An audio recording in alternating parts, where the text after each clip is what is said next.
کسی گاؤں میں ایک کسان اپنی بیوی کے ساتھ رہتا تھا۔ کسان کی بیوی نے کسان سے کہا، آج میرا سلاد کے پتے کھانے کو دل چاہ رہا ہے۔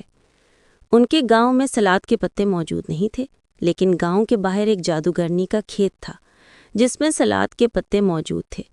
جادوگرنی اجنبیوں کو پسند نہیں کرتی تھی اور جادو سے انہیں بندر بنا دیتی تھی۔ بیوی کی ضد پر کسان نے سلاد کے پتے لانے کی ٹھانی۔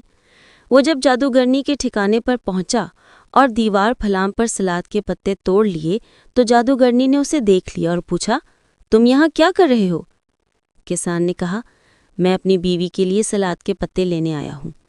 جادوگرنی نے کہا، اگر تم پتے لے جانا چاہتے ہو تو میری ایک شرط پوری کرنی ہوگی۔ کسان نے پوچھا، کیسی شرط؟ جادوگرنی نے کہا، تمہاری اولاد ہونے والی ہے، وہ بچہ مجھے دو گے۔ کسان راضی ہو گیا۔ پھر کسان کے ہاں ایک خوبصورت سی بیٹی پیدا ہوئی۔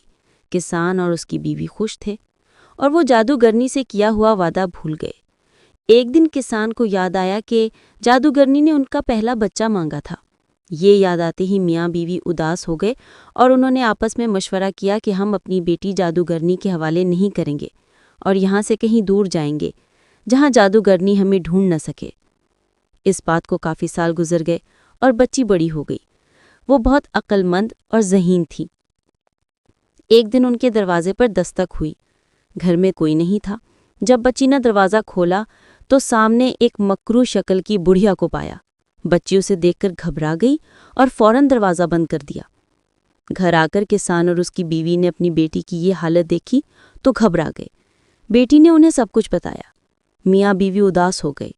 بیٹی نے ماں سے پوچھا تو پتہ چلا کہ بابا نے اس کے پیدا ہونے سے پہلے جادوگرنی سے سلاد کے پتے لیے تھے اور جادوگرنی نے اس کے بدلے پہلی اولاد مانگی تھی۔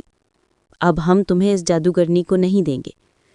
لڑکی نے کہا، آپ جادوگرنی کو دعوت پر بلائیں۔ کسان نے جادوگرنی کو دعوت پر راضی کر لیا۔ جادوگرنی کے لیے لڑکی نے شوربہ بنایا۔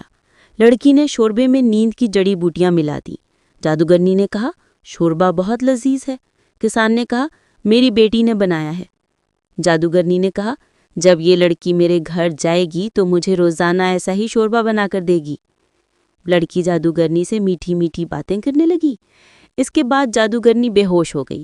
کسان نے اسے اٹھا کر اندھیرے کنویں میں ڈال کر اسے بند کر دیا۔ یوں گاؤں والوں کو جادوگرنی سے نجات مل گئی۔ سب ہنسی خوشی رہنے لگے۔